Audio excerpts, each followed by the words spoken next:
I was friends with his brother for a year and knew a lot about him. He's a surgeon, and I knew a lot about him because we're pretty close, and we tell each other our life stories.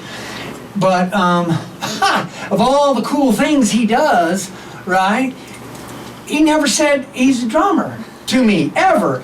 And then we went through like 7 or 8 drummers. And remember, I showed up one night and I said, hey, I got a friend named Louie. He told me his brother can play the drums. And then he sent me this video, and it was, you were playing the Eminem song. And so I brought it and I went, check that out. And I went, he'll probably say no, right? Because he's busy, I know what he does, right? He has his own practice. And he said, yeah. And so he came in, and there we are. Wow. Yeah, I had friended him on Facebook, and then I was just all of a sudden he popped up with a message. He says, hey, I've got some original songs that I'd like to maybe put a band together or something like that. Yeah. I need a bass player. I said, okay, well, send me some of your songs. So he did, and I liked them. They were really good songs.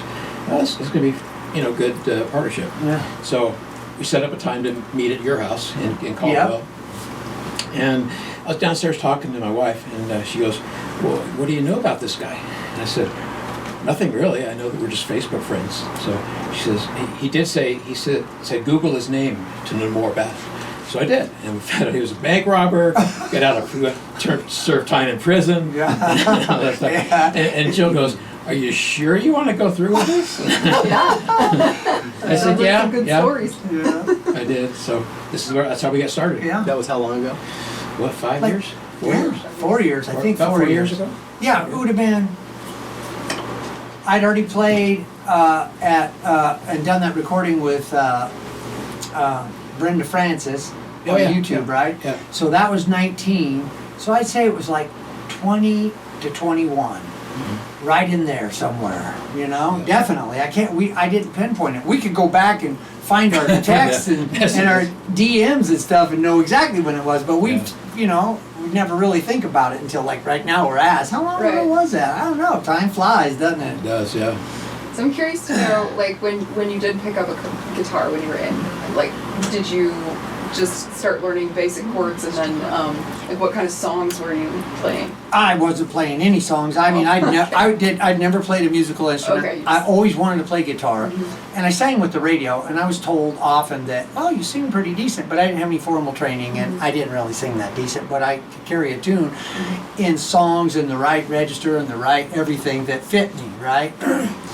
And so I desperately wanted to be a musician and be a singer. And that, when I was growing up as a teenager into a 30-year-old in those years right there, if you had asked me if I could be anything, what would I be? I would have been like, I want to be a famous musician in a killer band, living on the lighted stage, right? It's like, and so when I walked in and he was playing guitar, and he was pretty good. He was high intermediate level. And he was playing Sweet Home Alabama and all those kind of ones like that. And he was playing through a Rockman, if you know what that is. You plug in a headphone, and I'd never seen one of those. And the prison, I got transferred into that prison from another prison, right? Federal prison, because they move you around. And the one I was at before, for 3 years, you couldn't have an instrument, and I never saw a guitar. Then I go into my cell. They said, this is your cell, and he knows I'm coming. So I go in there, and he's playing his guitar. And I'm like, wow. How'd you get that? Where does that belong to Rec? And he says, no, it's his, and the warden lets you get a guitar in here, and blah, blah, blah. And I go, what's that? And he's playing through headphones, so we put it on, he starts playing Sweet Home Alabama. And I was just like, wow, you're good. Because he was to me, and he was good, so he was really good to me. And I was just like, wow, you're good. Man, I always wanted to play guitar. He took it off, he handed it to me, and I sat down, and he said, I got to go to the law library. And he taught me D-A, for about 30 minutes. He kept showing me, and we passed the guitar back and forth, and he'd put your finger here and here, and of course I was butchered it, and I couldn't, my fingers wouldn't work. But before he left, they were, and I was just doing one strum on each one, like he showed me, right? And 2 or 3 hours later, when he came back from the law library, I was doing something like, something like that.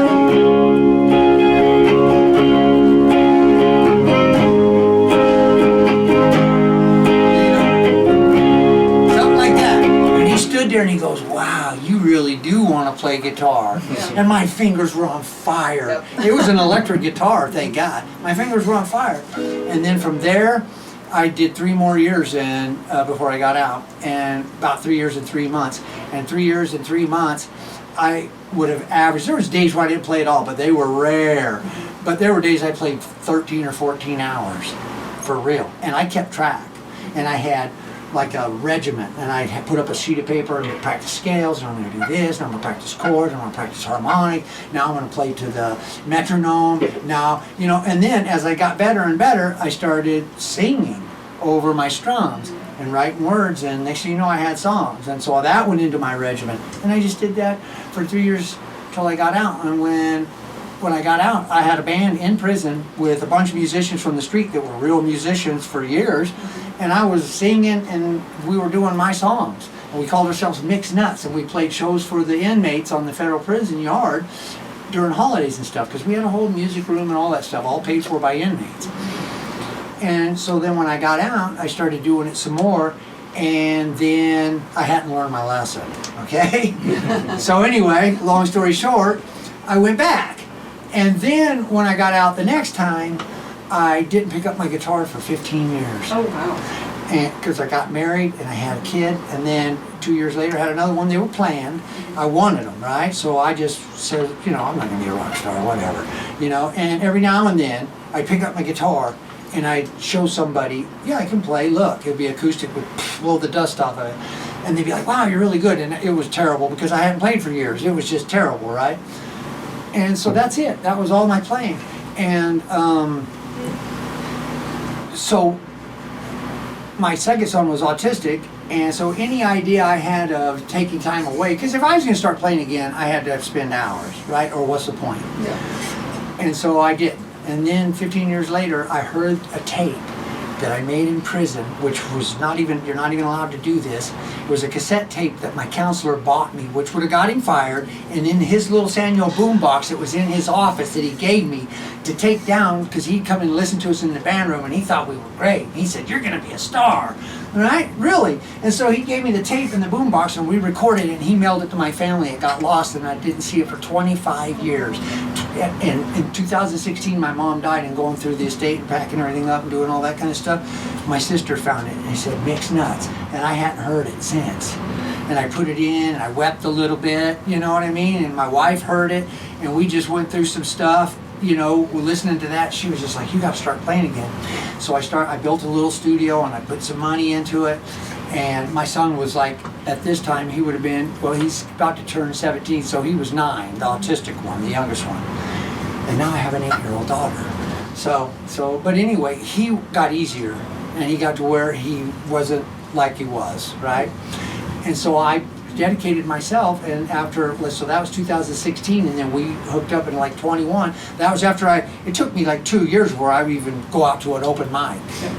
2 years at least, right? Every day, and I just kept getting better. And plus, I drive truck. That's what I do. I drive like beets to the sugar beet factory, right? And so I'm in my truck for 12 hours a day, and I've got a whole bunch of vocalization scales and different things in there by a world-renowned vocal coach, Mark Baxter. And I sing them sometimes 6, 7, 8 hours, just like I did my guitar, because what else have I got to do? I'm just driving, but nobody with me. So I sing all these scales, and my voice did something that I could never do back when I had Mixed Nuts and all that stuff. And so everything just kind of came together. The way I got started on bass is not quite as elaborate as his story. During high school, I went to concerts, a lot of hard rock concerts, you know, Judas Priest, Black Sabbath, and stuff like that. And I loved music. I loved hard rock music, but I just never had the, you know, I don't know, desire or drive to learn the guitar or learn the bass. So after high school, I went over to a friend's house who had a band. They were playing some cover songs. The guy that was singing the lead vocals and playing bass was having a hard time syncing the two. So he asked me, do you play bass? I said, no, I've never tried playing anything. He goes, well, let me show you a couple of things. So he showed me a few things on the bass, and I played through the song and played a couple more songs. He said, yeah, you did pretty good. Why don't you take the bass home and practice? So I did. That's how I got started playing bass. And you'd never played before. I never played bass Right. or guitar before. He just showed you where the notes were, Yeah. and you started jamming. Just started jamming. How old were Just a you? natural. Oh, back then I would have been about 20, something like that. Yeah, Just and then out you of- just never looked back. Yeah. Did you play anything else?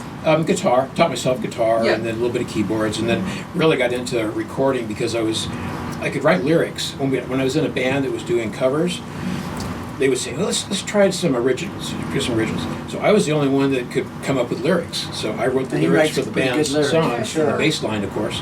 Yeah. So that's how I got started with original songs, and I really enjoyed that. So I got more into recording. So as you can see, I got a lot of recording stuff. So I just started recording songs, and that's what You're drawn. I think you're drawn to creating instead of being the cover. And I'm not knocking cover people, Right. because first thing I wanted to do when I started getting good was Stairway to Heaven and Dust in the Wind, and I learned all those note for note. I would play them for my friends in prison and stuff because that's what they wanted to hear. But as I started playing my originals, they were much more fun to play for somebody and sing for somebody because it just felt better than Yeah. trying to do somebody else's and sound like them, you know. And then after a while, I quit playing cover tunes at all, or even practicing them. And now, even though I had them mastered, and I mean I had them all mastered from transcriptions from Guitar Magazine, right? With Wolf Marshall, and I can't play them now. I mean, I can mess through them, and I used to know them, but I don't even have any interest because it takes time to practice them. And who wants to practice that when I got stuff to write? That's how I feel. Yeah, You know?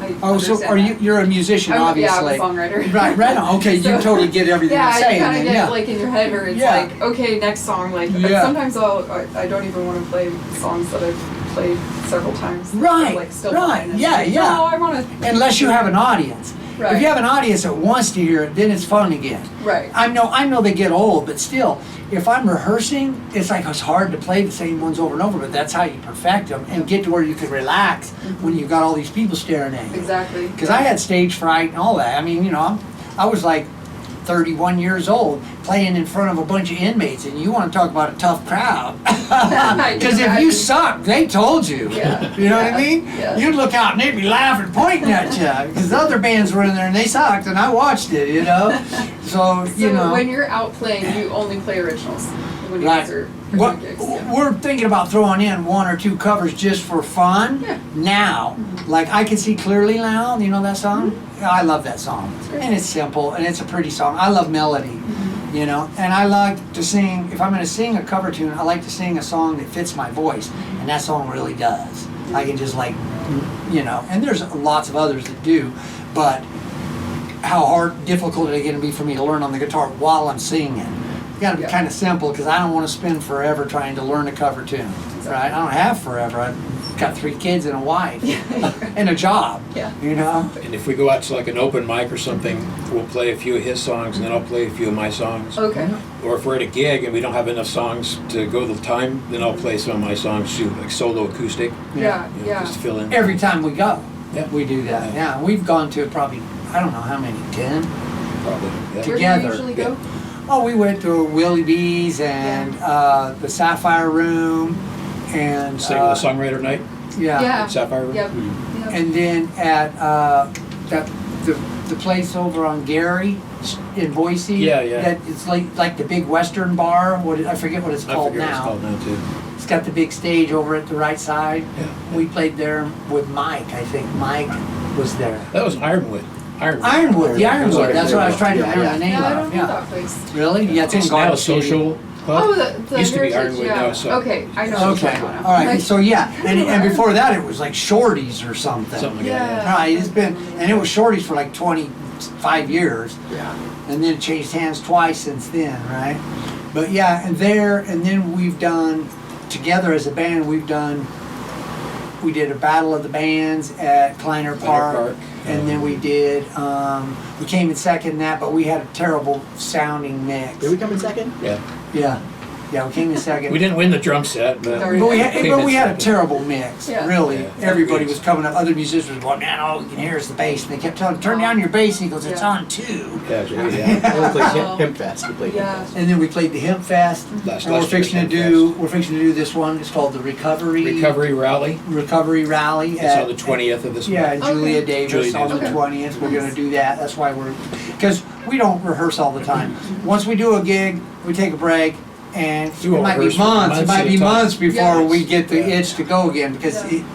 you know, he's very busy, and we all are. But he's very busy, and after you've performed, you've gotten rid of that itch, and you could go back to your life again, and then you start missing it, and he starts missing it. And I know So when he's missing it. How did you get started on drums? So I was 7, and my dad was a professional trombonist in Nevada, and his sister had a drum set. And I said, Dad, I want to play drums. So for Christmas, they gave me 1 drum when I turned 7, another drum when I turned 8, and then the rest of the kit when I turned 9. And then I took lessons from this guy named John Wacker at University of Nevada. Perfect Reno. name for a Yeah, drummer. Yeah, he was a killer drummer, but I wasn't really that ambitious at that point. Right. So kind of put the drums away, started playing trombone, and I got into this little band, and I was playing trombone, and I looked at the drummer, and I watched what he was doing, and I basically gave up trombone in that moment. It was more fun playing the drums. Absolutely, yep. So then in high school, I played with a band called Rottweiler, and then later in high school, I played in a local older band that was called Freestyle, and we played Elks Lodges, made money. Yeah. Then went off, I became a firefighter, so I played drums just a little bit up in Alaska, and then went off to still played locally in college. Then I went to Temple University in Philadelphia, and I moved into the city. First I lived with all the students in this place called Summit Park. But I could see the city, and I thought, why am I here? I want to be in the city. So I moved to the city, got a place right in the center of Philadelphia, looked through the paper, and found drummer wanted ads. So I started trying out for bands, and tried out for like 6 different bands, and finally got into the perfect ska band, and it was a ska kind of punk band, and we toured, and we had an agent, and I was in dental school playing professional, Wow. so making money, and playing for colleges and sometimes bars and parties. And then I played another band in dental school called DK, like Dental DK, but it was DK. So then I get out of dental school, and I decide to become an oral surgeon. I go to Denver, and I get into a band called Trash Can Fetus. Oh yeah, you told me. What a name! Yeah, so what a freaking hard terrible, name! yeah, man. terrible. Oh, my So God. I play with Fetus for a couple of years, and then move home and go to Guitar Center one day, and I'm playing on some drums in there, and this guy says, you'd be a great fit for this band called Blind Fury. And I said, all right, here's my number. So Blind Fury brings me in, and I play with them, and they were good. What'd they play? Heavy? They played kind of heavy, like Judas Right. Priest kind of sound. Right.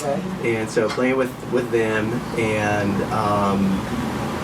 then that kind of culminated, and then I got into a band called Tower 9, and they're a local band, and they're all dentists and attorneys, and we've had a lot of good gigs and a lot of fun. He's an oral surgeon, by the way. Yeah, I picked that up. Yeah, with his own practice over in Caldwell, he did 11 surgeries today. Yep. Wow. So I'm busy, but it's Yeah. not as crazy as you think. I'm Yeah. a dad. I have a son. It's just he and I. His mom passed away, so I'm very busy with him. Yeah. But he's 16, and so now he's cool enough that Yeah. he's got other stuff going on. Yep. So Yeah. So I've got him, and we live on a farm, and practices in Caldwell, and that's life. And then these guys showed up, and I really like the story, and I like the friendship, and I love the music. Right on. Yeah, so it's Yeah. been fun. It's We click, and it's just easy. It's really easy playing with these guys. I've played with a lot of different guys, and when you're the guy that wrote the song and you've got an idea how it goes, if somebody does something and it works, then I just shut up, and that's great. Yep. And if I really love it, I tell them over and over how much I love it. But if it doesn't work, you have to at some point say that's not working, and that's not easy to do with everybody. You know what I It's mean? not, yeah. And so these guys, they let me do that, and I rarely ever have to do it. But by the same token, I'm learning from them. You know what I mean? Definitely. Because I've recorded a lot of my songs and played the bass for them. And I'm not a bass player. He's way better. But I'll tell him this is what I was doing, and he'll You take did that. do that tonight. Tonight, sing that song. He said, exactly. "Now, this is when I recorded it. This is what I did on the bass." And he So I heard the did that. recording, this is his favorite song. And he goes, I really love that song, I like but we that. weren't even doing it. It worked. And I said, okay. And so now we're just learning it. And so I'm like, I was just doing this in the pre-chorus. I was doing this on the bass, you know, boom, boom, boom, boom. And so he did that and it worked. But what he was doing was working too, but he was experimenting. So it wasn't always the same thing. And some of the stuff doesn't work. That's why you experiment. And so I said, yeah, try that. And it sounded good, but on my recordings, there's another guitar playing. Because I played lead. I don't play lead anymore. Because back then, when I played every day 12 hours, I could play lead. Once at 16, when I picked the guitar back up and I started playing, I started singing scales. I said, I'm just going to be the lead singer and I'm just going to lay down some killer rhythms. I'm not going to try to be a lead player or blow people's minds on the guitar because I can't do that anymore. Yeah. And singing makes it way harder, especially after you sang scales and you've created these things that you could do with your voice. Now you're trying to experiment with them, so you're thinking about that so hard, you can't think about this. Right? And it's got to be on automatic pilot and muscle memory. And that takes lots of hours, right? And I couldn't do that. So we needed a lead player. And we've had a lead player, we've had a sax player, we've had 2 lead players and a sax player, and they both did good, but, you know. For whatever reason, they decided not to continue. Well, one of them Yeah. is his health's not good. Yeah. The best one we Oh. had, and he sang harmony, and we did the Battle of the Bands with him. His name's Mike, and he's a really good guy, and he's close by. He's like a mile away or whatever, 2 miles from here. Yeah. So it worked out good, but his health, he's older, and so his health isn't that great, and so I think he really wants to do it, but he just can't. Right. And then, you know, the other 2 guys just weren't a fit for what we're doing, but they sounded good. You Yeah. know? So But- do you aim for like 1 show a month or? No, kind of less than like that. Less than that? Well, we don't even aim. Yeah. You know, We just I'm always looking on Facebook for Yeah. something There's going stuff on. that's going Yeah. on, right? And this gig that we're doing on the 20th, that's how I got that. Somebody had mentioned that they were looking for a band to play the 20th. It doesn't say anything with covers or originals or anything about it. So I messaged her and I said, well, we have a band. It depends what you're looking for. And she said, well, you know, originals are fine. So I sent her some videos. We got some videos on my YouTube page. And she goes, yeah, I've actually heard of you guys. She says, so that's how we got that gig. Nice. Right. And so he'll say, hey, this is coming up, or I see him too, you know. And I'll be like, we played, we had an offer to play in the prime slot at the Boise Music Festival. I Oh, played yeah. it. I played it already on the singer-songwriter stage, right? And Steve Fulton, he's a friend of mine, and so he goes, man, you guys would be. He's seen our recordings and he's seen our stuff, right? He said, you guys would be perfect to play, and I put you in the prime slot on, you know, at the Boise Music Festival, but he was out of town, and so without him, there is no main stage. Yeah. You know, it's not going to Yeah. happen. Yeah. You know, the duo. Sorry. Yeah. So, you know, we had to turn that down. And so we just kind of, if our lives all click and we can do it, and we all want to do it, then we get together for a couple weeks beforehand, just like we're doing now, because we haven't been practicing for a while now, a few months. And so we get together, we go through all the old songs, and we pretty much have them. We just got to tighten them up again, you know. And now I've thrown in a couple of new songs, and we're just learning those. That was one of that song you heard us play. Yeah. It's a okay. brand new song. Brand new. Oh, Yeah, not the one that we played all the way through when you sat down, but the Oh, one right, we were right, playing when you walked in. Okay. Right. Right? Yeah, yeah. But Or did you send one? Have you heard any of our Yeah, stuff? I've sent a couple. I listened to them a couple weeks ago. So Oh, okay. Like, All refresh right. my brain, but- Okay. Right on. Right on. So Bob, give me a little bit more of your background. Like, well, I wasn't always a musician, so my background as far as what I did for a living is service writing, service advisor. Okay. I started out as a mechanic technician working on cars. I did that for about 12 years, and then every now and then I get together with some bands and play here and there. And then just got into managing shops and service managing, service writing, and that's what I did for pretty much my entire career. And just music was always a sideline, something that I would do when I got home or on the weekends. But I always hoped that I could do it as a living, but it never happened. So now I'm retired. Yeah. Been so you retired just do for a what few you want. years, and I can just spend as much time as I want up here until the wife starts yelling at me. Right. He's got a nice setup. Yeah. Yeah, it is very nice. When I came over, I was like, oh, right, yeah, and I got a pretty decent setup too for live. Yeah, it No, is. I don't have the recording set up, right? But for live playing, we sound really good in there, and Nick's got a rehearsal room, so we can go to any house and play, and we sound good at every one. This is the one where he records us, though, when we're sounding good and we want to hear it. Sometimes I'm just like, yeah, I know how we played today. Don't send me those recordings. You can delete those recordings. Do you record anybody else, or do you just? Yeah. If somebody has, in fact, a good friend of mine that has passed away, he was a singer-songwriter, and he has some great songs, great vocalist, great acoustic guitar player, and some really good songs. And I met him one day, and he says, man, I'd really like to get my songs recorded, but I don't have any money. I said, I'll record them for you. You know, I won't charge you anything. So he came over, and we started recording his songs, just his acoustic guitar and his vocals. And I recorded a bunch of those.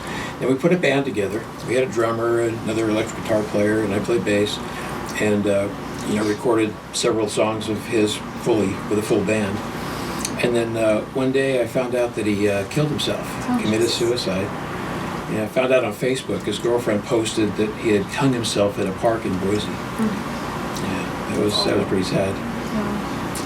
But I mean, if someone shows an interest in needing recording done, I usually don't charge anything.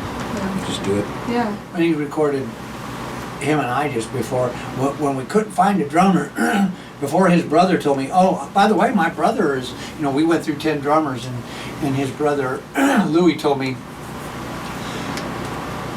my brother plays drums, and I was like, okay, but you need a good player. Okay, that's great. That's cool. Your brother plays the drums. Kind of, that's how I was thinking. But the way he said it, I was like, yeah.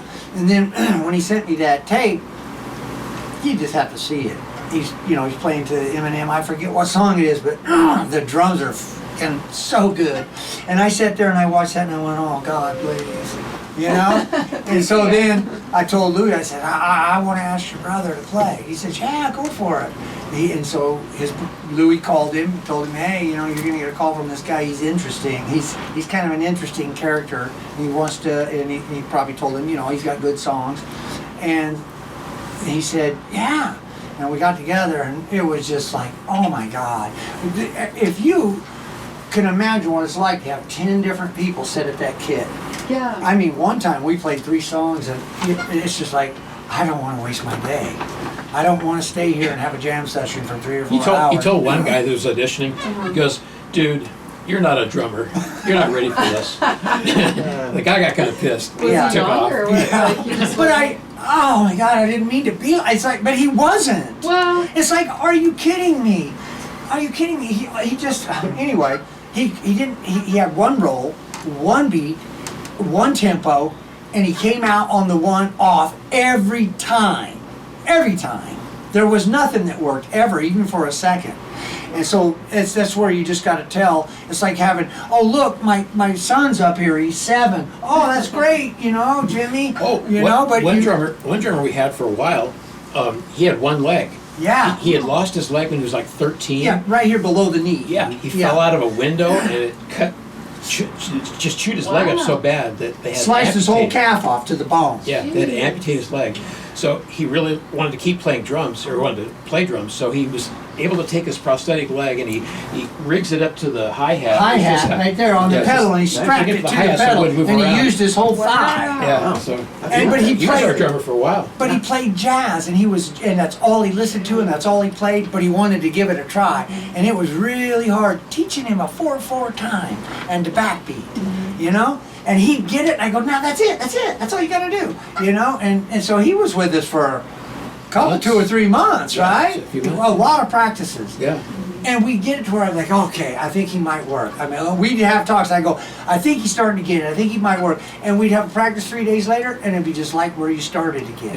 Yeah. And I'd say, remember we did this, and I told you to try it like that. And sometimes he wouldn't even get it again, that practice. And we just kept going, and then finally he said, man, I really like you guys. I appreciate. I've had so much fun, but I don't think I'm going to be able to get this. And I was kind of relieved Yeah. because he put so much work in. He practiced at home. He had the songs recorded, and he'd go, I've been practicing with them for hours and all this other stuff. And I'd be like, all right. And we start playing, it'd be the exact same kind of jazzy feel with no backbeat, nothing driving it, and it's just little jazzy rolls where they don't go and that kind of stuff. He was good doing that. He had skill, but it wasn't rock and roll. Yeah. And that's what this is, got to have a rock drum. I just thought about You this know? too. That one drummer that you told him, you're not a drummer, this is not going to work. Yeah. He says, well, that's okay, because I don't want to be part of a band that has named after somebody or something. Yeah, like no, that. he goes like this. I go, and I try, listen, what he said, I did say that, but I went like this. I didn't say you're not a drummer until he said something. I said, hey, check it out. I don't think this is going to work. I don't think you're quite ready yet. Yeah, Remember? yeah. I said, I don't think you're quite ready for us yet. And he stands up and he goes, well, I don't want to be in a band that's some guy's name anyway. And I said, all right, well then, we're both happy then. But he was getting his stuff and I was like, don't stop though or anything. You're just not at the level yet. And I'm just being honest with you like that. And he goes, well, I thought it sounded good and this and that. And I went, you can't call yourself a drummer yet. You're not a drummer. You're a beginner. You're totally a beginner. And then I walked out and I said, hey man, blah, blah, blah. And I said nice things to him and I stuck my hand out and he shook my hand and then he left. And then he unfriended me. At least it ended cordially. Yes. Not on Facebook, but Yeah, not on Facebook. Because, there was no sense of wasting our time. yeah, there's not. And I come all the way over here from Middleton to practice. And I get here, I would rather him leave and then us spend the rest of our practice because we were having fun. Right. And it wasn't fun when that happened, right? It was a lot of fun when this guy came in. Oh my God, Yeah. yeah, it was. Well, they give me way too much Right. credit. 'cause No, they- we don't. Seriously, He's yeah. really good. He's Yeah. a very good drummer. How long have you been with the band? With this band for about, what, a year? At least. Yeah. Maybe more. Probably 2 years, wasn't it? Because we did the Battle Yeah. of the Bands, that was 2 years ago. That was 2 years ago. We That did was our Battle of the first gig Bands. together. So 2 years. Yeah, we've stayed in contact though, Yeah, well, we don't. He lives in Nampa. I live in Middleton. He lives in Meridian. He lives right between us, basically. Yeah. And so, we have each other's numbers, and we always. We'll say, hey, you guys want to do this? You guys want to do that? And if somebody says I can't this or that, that's all good. Or I'm out of town or whatever. Right. I think we feel like if something pops up and everything with timing, maybe somebody comes along and goes, hey, I'll play lead with you guys and I sing harmony because that'll add, right? Yeah. And so then we could, do a bigger show or something like that. But we're content. Yeah. We're content.